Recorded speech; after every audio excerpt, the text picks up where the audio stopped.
it's okay. You don't have to wait. So we can do deep discussion. I think, Dr. Tanaka, it is nice. These are the people who are very interested, and no one has all the knowledge. We will learn it. Yeah, but And we appreciate your attendance, and even yeah, five of us will but get a lot yes, of knowledge from you, and this will help our patients. but Thank you for coming, yeah, and thank you for supporting.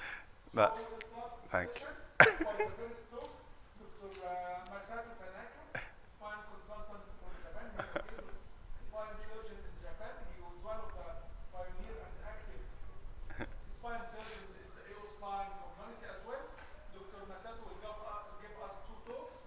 The first one, principle of management of cervical fixation, which is a difficult topic in my country. yes, but And the second one will be management of OPLA, ossification of the posterior ligament, and it is a common disease in Japan. I visited Japan and I learned it from them. And we are happy that Professor Tanaka will present us his experience in these two difficult talks. And it is a time that we can exchange the knowledge and ask you a lot tips and tricks. So feel free to take your time, even beyond the scheduled time, because we are happy that you are here, and we will get a lot of knowledge and learn a lot from your experience. Dr. Masato. yeah, thank you for your introduction. So thank you for having me here. I'm from Japan. My name is Tanaka. So first, my topic is OC fusion, but this is very basic knowledge for you. This is my disclosure. The definition of OC fusion, occiput cervical fixation, is a cervical procedure that stabilizes the junction between occiput and cervical spine, typically involving the occiput, atlas, and axis. The purpose of this technique is to treat instability caused by trauma, degenerative disease, congenital abnormalities, or tumors. This fixation is very important. OC region is a highly mobile and vulnerable area. Proper fixation prevents abnormal movement, reduces pain, and minimizes the risk of neurological deficit. If you look at anatomy, key structures are occiput, the posterior part of the skull base, providing attachment point and support. Atlas, the first cervical vertebra, supporting the skull and enable head movement, mainly flexion and extension, 1/3. Axis, the second cervical vertebra, facilitating rotation of the head, about half of rotation. That's why this area is very mobile. Ligamentous structure are very important, especially for cruciate ligament. If this transverse ligament is injured, so alternate axial subluxation will occur. And another big important structure is vertebral artery. Sometimes this vertebral artery is high riding and sometimes anomaly as well. Indication for OC fusion. The first one is a trauma, C1-2 dislocation. Usually this trauma is a fatal trauma. If patient survive, reduction and hollow immobilization are necessary. And OC fusion is indicated if the patient, the instability remains unstable. This is my own case, 24 years old male, OC dislocation, longitudinal one. If you look at CAT scan, there is a gap between OC1 area. Luckily, he is alive. As I said, this fatality rate is about 80%.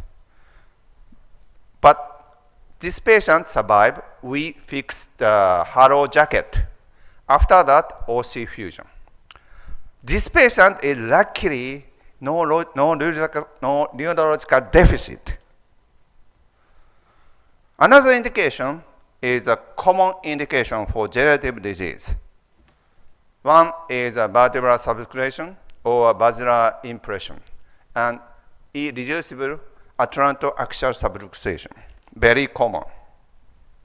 This is rheumatoid arthritis patient, irreducible AAS. We perform OC fusion. This is our paper. So we did a comparative study of 90 patients, upper cervical fusion, OC fusion, and atlantoaxial C12 fusion. Compared with atlantoaxial fusion, OC fusion group had a higher complication rate and higher reoperation rate as well. That's why if it is indicated, you should choose C12 fusion instead of OC2 fusion. This is our case, 52 years old male, AAS. We chose OC fusion. But 2 days later, the screw was back out. Occiput screw was back out. This kind of thing sometimes happen because so occiput screw is very small compared with this pedicle screw. And we put 6 screws. However, it's easily back out. Another indication for OC fusion are congenital defects like os odontoideum, Klippel-Feil syndrome. This is 13 years old Klippel-Feil syndrome, basilar invagination. If you look at the dents, this compress spinal cord very severely. Before surgery, this patient cannot walk. We did reduction with Mayfield, and then rotational reduction first, and then distraction and fixation. Let me show you the result. This is pre-op. This is post-op. Now you can see the dents is pulled out from the skull. The final indication is a tumor. There are several benign tumors like osteoblastoma, osteoid osteoma, enchondroma, and ABC. Very few malignant tumors, chondrosarcoma, chordoma, osteosarcoma, these are very rare. However, metastatic tumor, it's not so rare. They are coming from breast, lung, prostate, and thyroid. This is a C2 pathological fracture from lung cancer. We perform OC4 fusion like this. If you would like to perform OC fusion, there are 2 surgical techniques, anterior or posterior. If you choose anterior, you can achieve direct decompression. However, if only anterior fusion is impossible because it's very unstable, you need the posterior reinforcement is necessary. And high risk of infection because this technique is transoral technique. Compared with this, posterior approach is very common. This approach is available for almost all kinds of pathologies. Advantage of posterior technique is this technique is very familiar and safe for most spine surgeons. Excellent procedure exposure for decompression and stabilization. Disadvantage, limited access to anterior region. Sometimes you have to do posterior first and then anterior second. Require expensive muscle dissection. This is a very nuisance. And risk of vertebral artery injury.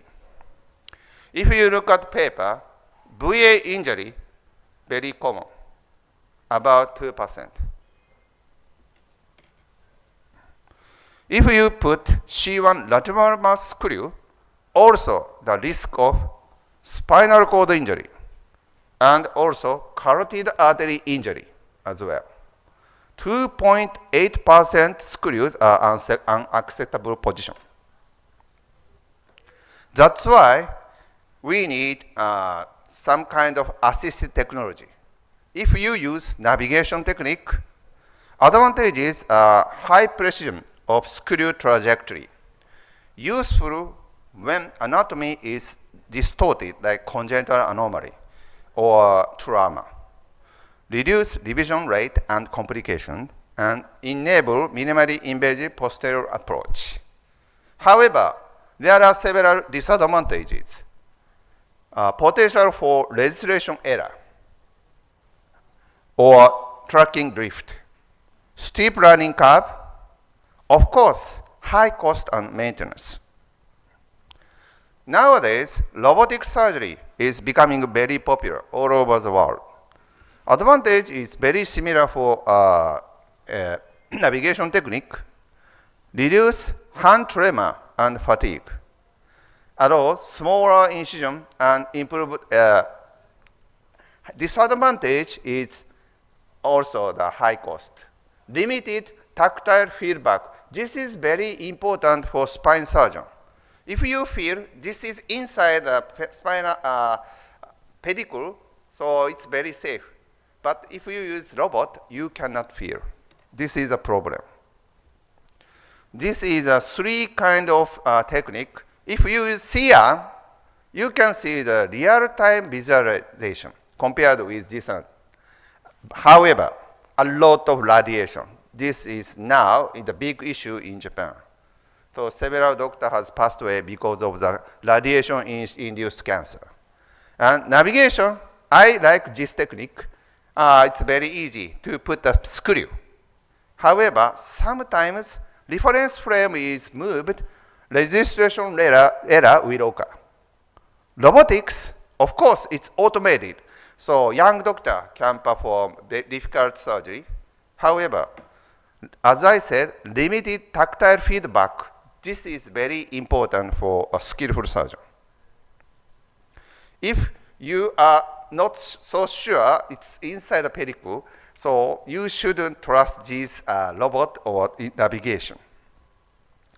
If you would like to put lateral mass screw, there are 4 techniques. Number 1 is Goel technique. It's the first one, the Indian technique. And Tan technique is Chinese one. And this is Lee and Daniel Liu. This is USA technique, but Daniel Liu is a Korean.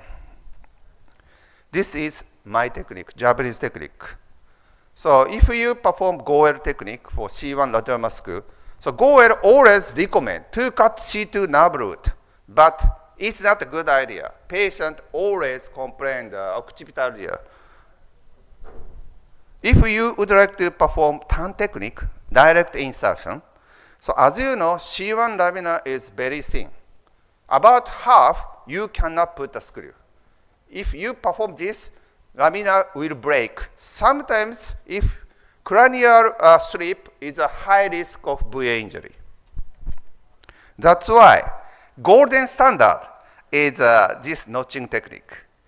Make a notch, and then very similar to Goel technique. But you have to expose C1 to venous plexus. A lot of bleeding sometimes. Our technique is midpoint technique. We don't have to expose C1 to venous plexus. I already published this one. If you look at entry point, it's midpoint of lamina, like this. If you look at trajectory, from the top, Tan technique is like this, and notch technique is parallel to this, and Goel technique is like this. Our technique is like this. You don't have to expose venous plexus. Let me show you. Now I'm putting a pedicle screw. This is very small pedicle because 5 years old. And then put lateral mass screw like this. and then final tightening. So another good technique is minimally invasive cervical pedicle screw fixation. We call biceps. Advantage of this technique is reduced soft tissue trauma, improved post-operative recovery. However, disadvantages are technically demanding. Let me show you the video. Just a small skin incision, 4 centimeter bilateral, and simultaneously exposed. It's very similar to a lumbar wedge approach. Now I'm making a tap to the pedicle, and finally put the pedicle screw under navigation. No CR. As I said, we are so much afraid of radiation exposure. Another technique, if you use navigation, you can find out the very thin area of the skull. As I presented, so the skull screw is not so strong. You should find out the very thick part of the skull. And after that, biceps. This is pre-op and post-op. Take-home message of my talk: posterior fixation with cervical pedicle screw is a gold standard for OC fusion. OC fusion has a higher complication risk compared with C1-2 fusion for AAS. VA injury is approximately 2%, which should be avoided with navigation technology. Minimally invasive cervical pedicle screw fixation, biceps, is our new technique. It's unique technique to avoid VA injury. Thank you for your attention. Thank you very much, Dr. for this outstanding presentation. Thank you. I have a couple of questions. We use CT engine in all of new patients deciding for cervical fusion. Is that kind of routine?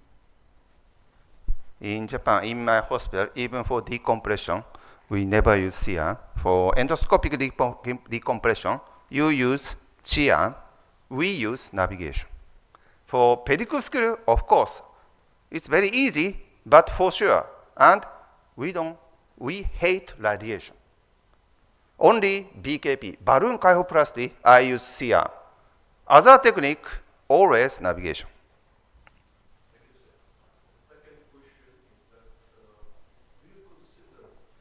Of the hardware in some selected patients, like for example, after healing of C1 fracture, do you consider removal of your metal work or not? Usually for metastatic tumor, never. And we say instrumentation without fusion, we think about the removal of the implant. But if we put bone graft for the patient, we never remove the implant. Okay, sir. Do you have any further questions? Yes. Okay. You are welcome in Egypt, Professor Masato.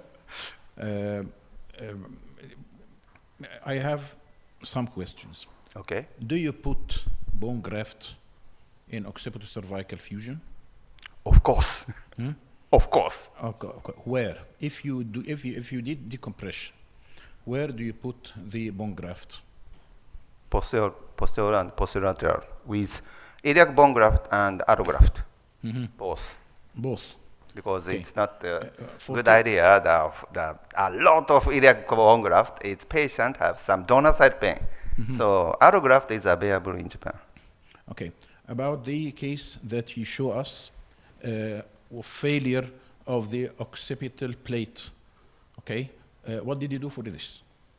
So that patient is very mobile. It's like a CP atetotic type like that. So it's not a good indication. So next time we think about the hollow jacket fixation Yeah. with fusion. So Yeah. The third question, the case of the tumor of the sarcoma that you show us the anterior. You did an anterior occipito-cervical trough, metallic trough. Yes. What's the approach of it? Again? So, Again, so that patient? yeah.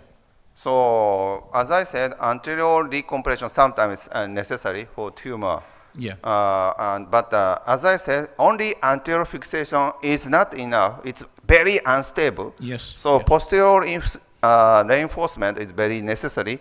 And usually OC2, OC3 is important, it's enough, but that one is, a lot of pedicle screw is necessary because it's not stability, we need a lot of stability. We put a lot of screw.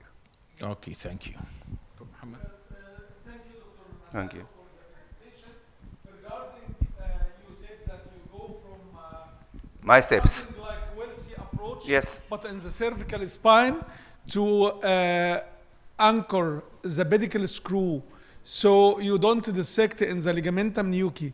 So is it between muscular planes? So there is no bleeding. Give us more tips and tricks for this approach. Maybe you have experience to put pedicle screw, percutaneous pedicle screw into the lumbar region. You always seek for the muscular interval, or just stop skin incision and then put a screw. In your approach. Yeah, it's very difficult to. For me, I don't care about just the approach like that. So it is Because simply, it's a small skin incision.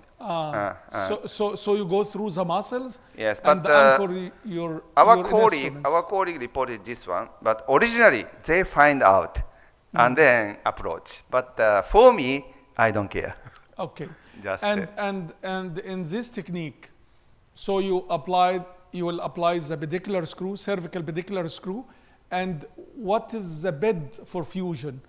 Do you reach the lateral mass posteriorly, lamina? Where is the fusion bed?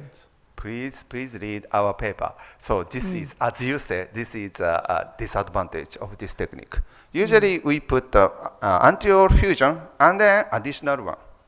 Or trauma case, the one level fracture and dislocation, this is enough. But for fusion, lateral mass, it's not enough. And decompression is very difficult to this technique. That's a disadvantage of this technique. Thank you. Okay, thank you.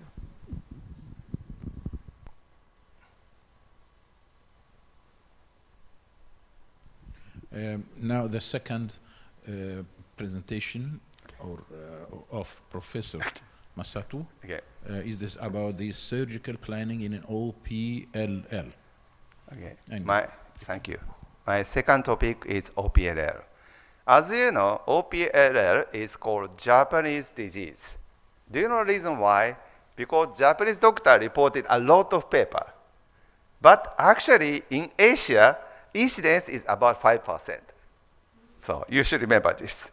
Not Japanese disease. So COI. So maybe you have a research question. My 4 research questions, I'll show you. Number 1, risk factors for acute spinal cord injury for OPLL patient. Number 2, early decompression for spinal cord injury patient can achieve better result or not. Number 3, how to reduce complications for anterior approach. Last one is, which is better, anterior approach or posterior approach? This is the outline of my talk. First, I would like to mention about risk factor and indication for OPLL surgery. The risk for development of myelopathy for OPLL patient, number 1 is more than 60% canal stenosis. This is static factor. Large ROM, this is dynamic factor. Lateral deviated type and trauma-induced is a high risk of myelopathy. First, you should check the degree of severity in myelopathy patient. As you know, JOA score is very famous. Japanese Orthopedic Association score. Full mark is 17. less than 12 point are the candidate for surgery. 10-second grip and release test is very, very useful test. Less than 20 times is abnormal. You should check the clumsiness of the patient. If you look at this, patient cannot extend the finger completely. This is a trick motion. Deep tendon reflex and abnormal reflex is very important to check. This is Waltenberg, Hoffman. Both are positive of this patient. Of course, Babinski is very important. And foot cronus is a long tract sign. Risk factors for acute spinal cord injury for OPLL patient being elderly, a mixed type or a segmental type, presence of OALL, ossification of anterior longitudinal ligament. However, canal stenosis itself is not the risk factor. SCI site is usually edge of ossification, OPLL or OAL. Early decompression for SCI can achieve better result or not. This is a small number of prospective study. Asia A, B, C, however, no bone or no disc injury. Of course, early surgery might can get a better motor recovery. However, a lot of complication. So, according to this paper, no significant difference in paralysis improvement between two groups, early or late. A higher frequency of complication with early surgery group.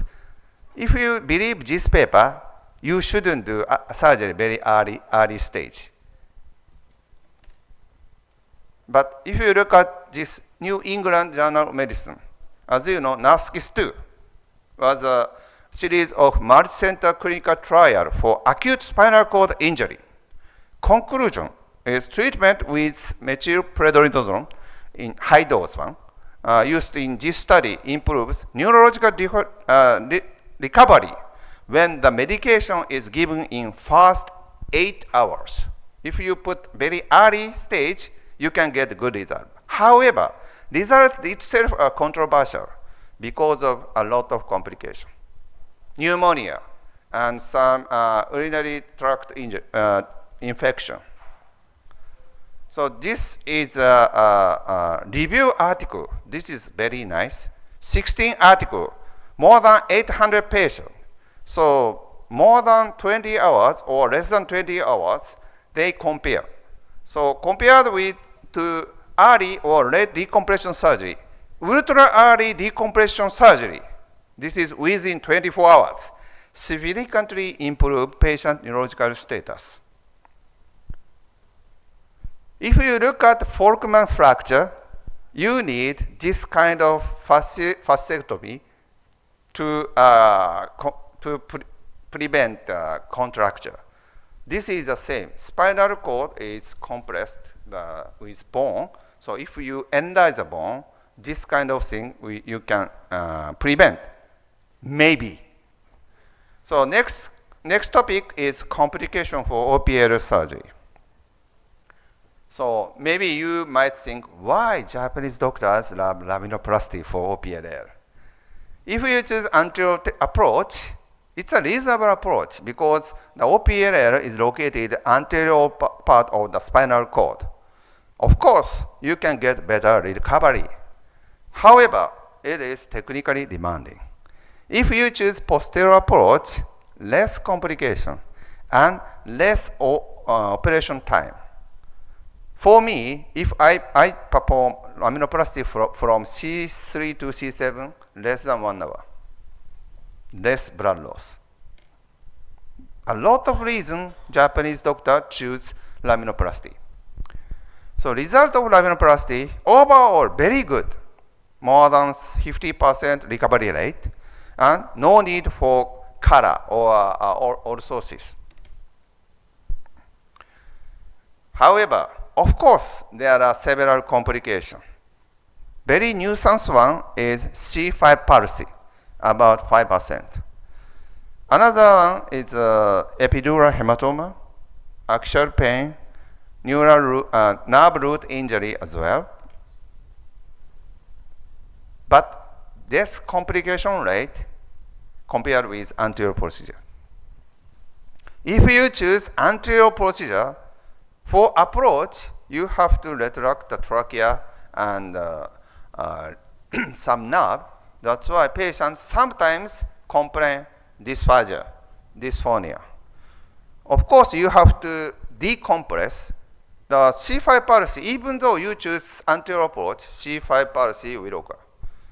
And more difficult situation is dural tear. Of course, you have to fuse. So, should orthosis rate is sometimes high, and graft migration rate is also high. A lot of complication. Dural ossification rate is about 15%. You should remember this. Double layer sign. If you look at this, this is double layer. This is not. If you look at this double layer sign, this is a sign of ossification of dura. If you remove the whole part, a high risk of CSF leakage. Another complication is esophageal injury. This is sometimes fatal complication. Graft migration, if you perform 2 level or 3 level, more than 10%, it's very high. Strategy for OPLL surgery. Let me show you Japanese guideline, but this is for SCM. Spinal canal less than 12 millimeter, you should choose laminoplasty. Spinal canal more than 40 millimeter and less than 2 disc level, you should choose ACDF. Spinal canal and anterior compression are very severe, you should choose both. So, if you would like to perform anterior surgery, ACDF or something, there are a lot of advantage: direct decompression, good recovery rate, maintaining cervical lordosis. However, as I said, technically demanding, high complication rate, inability to decompress above C2. Canal occupation ratio more than 60%. If you perform posterior approach, you cannot get good recovery rate. In Japan, we never do this kind of situation. Anterior approach. Cervical kyphosis also contraindication for posterior approach.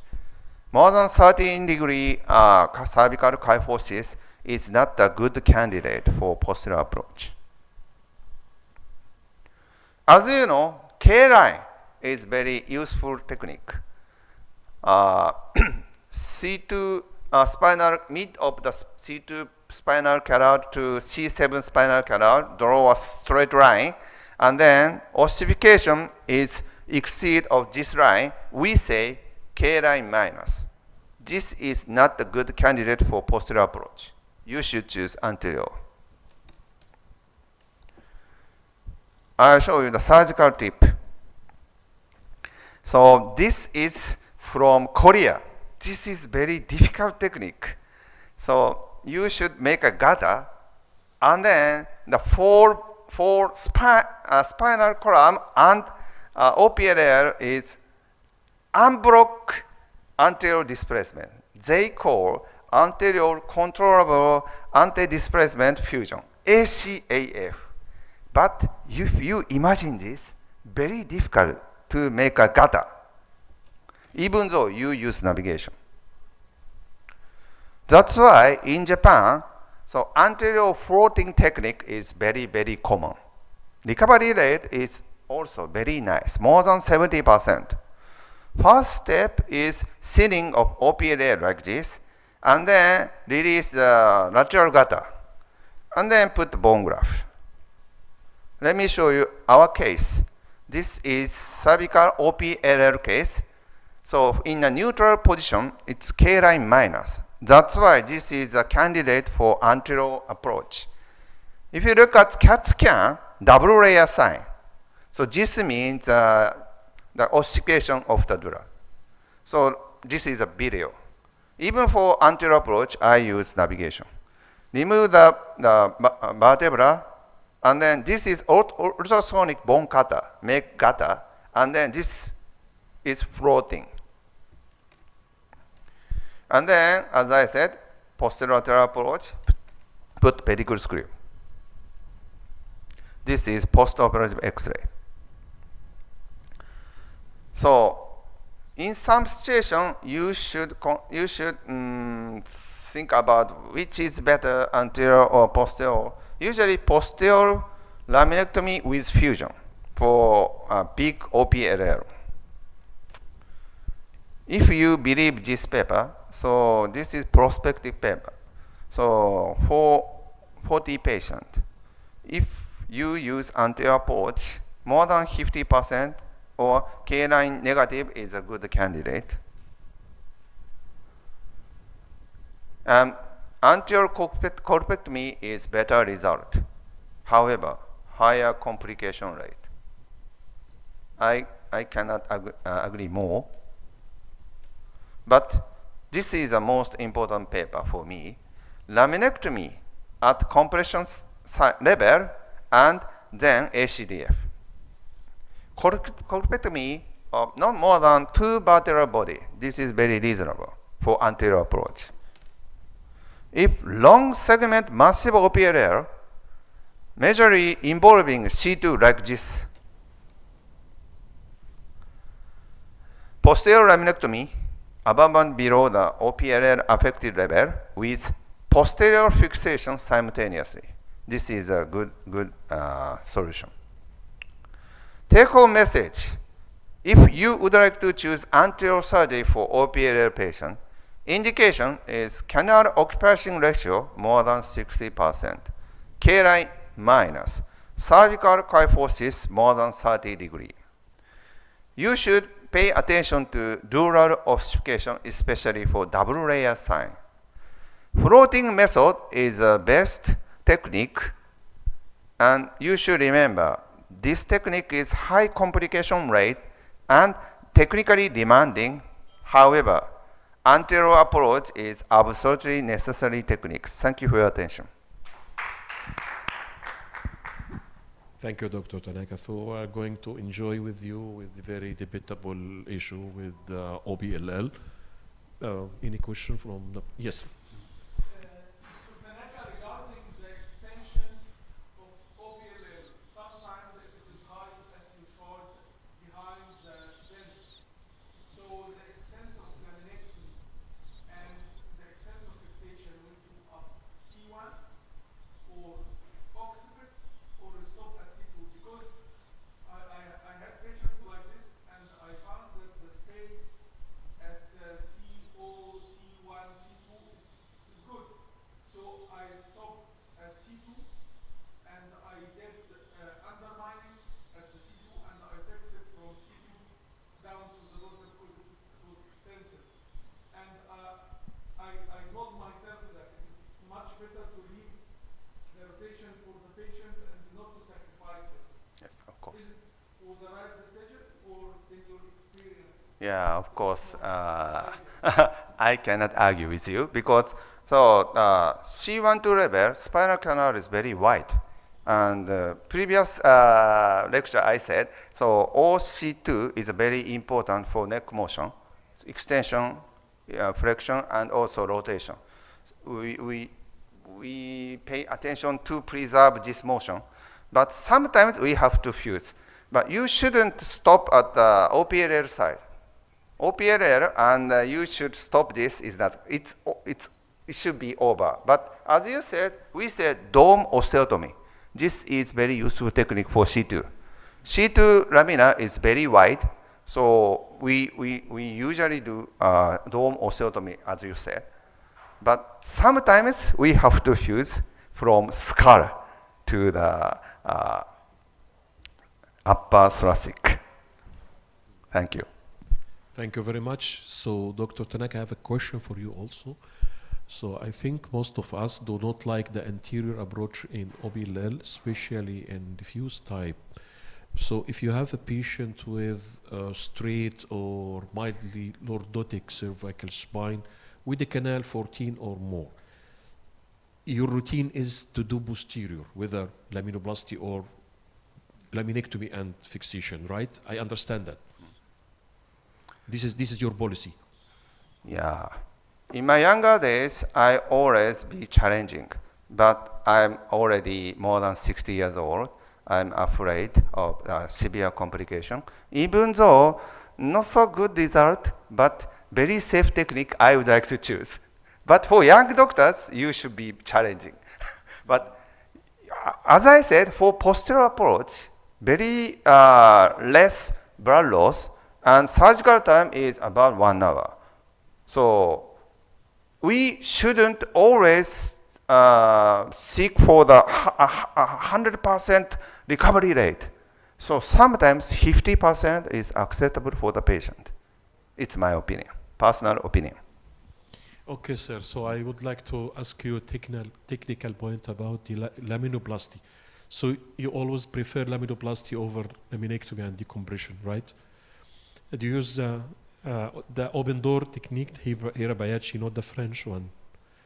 For the Hirabayashi, as you have illustrated in your slides, how do you make the canal open? Use only EC bond or use a sort of mini plates, something like that? Strictly speaking, Japanese, because we have very narrow canal, we have a lot of myopathy due to OPLL. Incidence is same, but the myopathy rate is different. For Japanese, a very short and narrow canal. So the previous doctor, mentor, performed laminectomy. But as you know, if you perform a lumbar laminectomy more than 3 or 4 level, of course, kyphotic deformity. So they have several complications. So that's why they think about to preserve muscle attachment. And then, as you said, there are 2 major techniques. It's a single door and double door, French door. So in Japan, 50-50. Because one doctor, Dr. Kurokawa, is a Tokyo University doctor, one of the best. And Hirabayashi is a single door open, it's Keio University. This is also the famous university. So 50-50. But for me, and my mentor says, if the result is the same, simple is the best. Make 3 gata or make 2 gata. 2 gata is very simple. Result is the same. According to the guideline, even though you choose any kind of laminoplasty, result is the same. In that situation, you should choose simple one. So do you use mini plates for maintaining No. the canal? Usually 2 level, 1 plate. Okay. So from C3 to C7, just two is enough. Not to everyone. Not every vertebra. It's not a good idea. Expensive. Okay, sir. How about your personal experience and your rate of spring back closure of the canal? What? Spring Back closure. Spring back closure. What means is that? yes, that the canal. Yeah. You say Okay. it's a laminar closure. So if you shouldn't put plate. So the Keio University guy already reported 10%.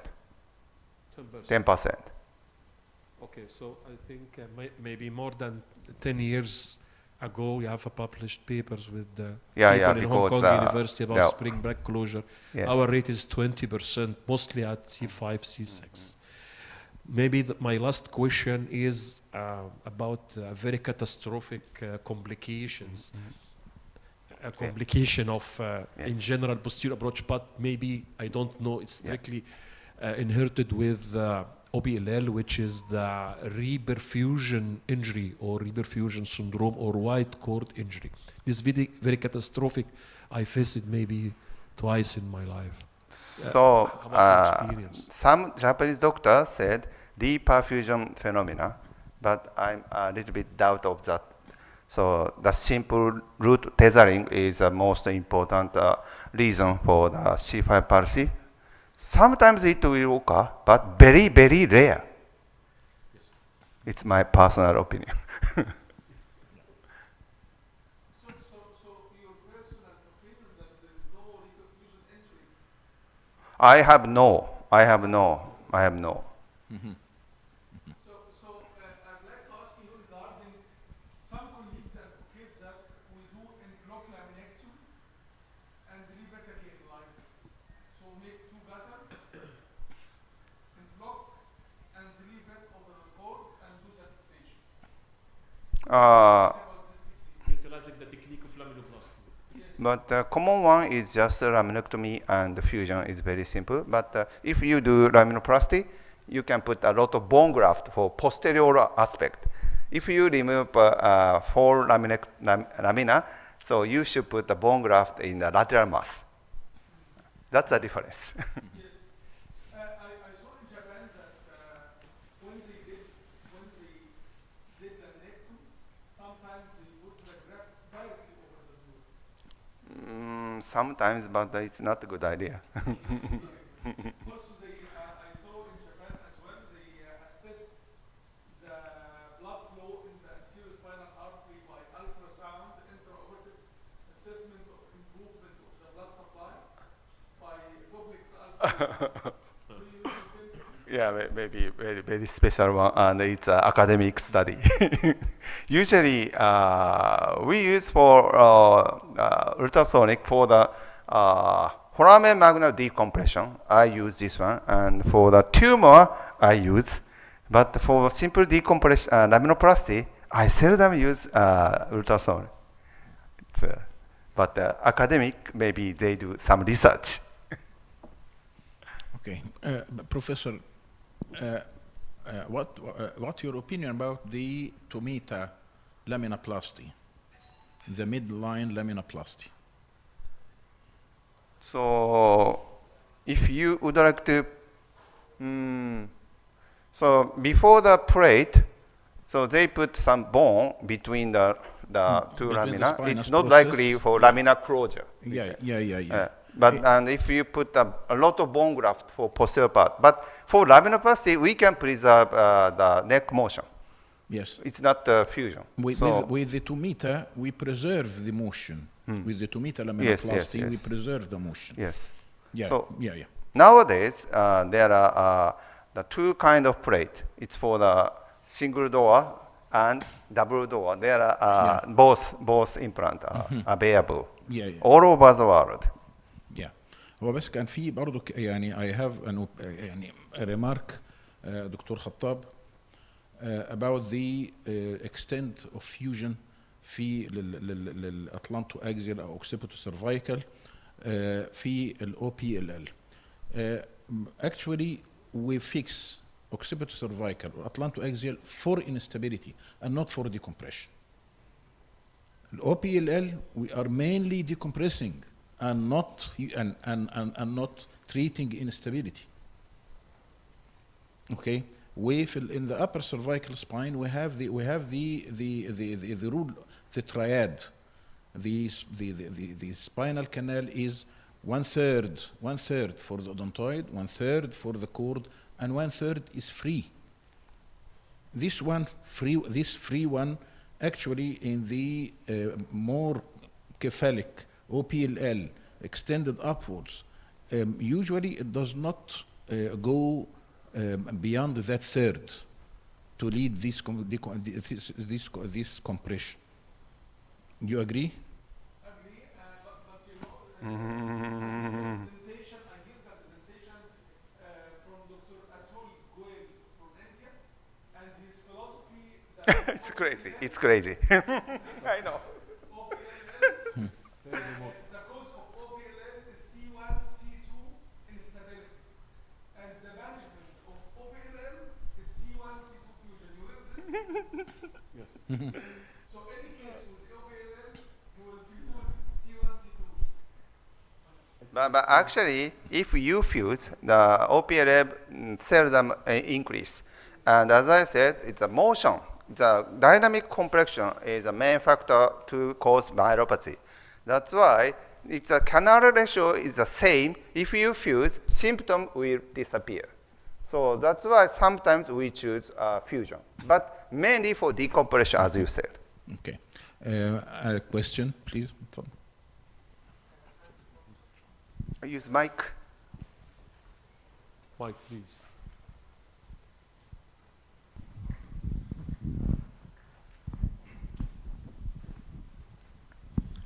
Thanks, Professor. I want to ask about your opinion about the starting by posterior decompression, then anterior floating method. Is that prevent the complication rate, high complication rate or not? Yes.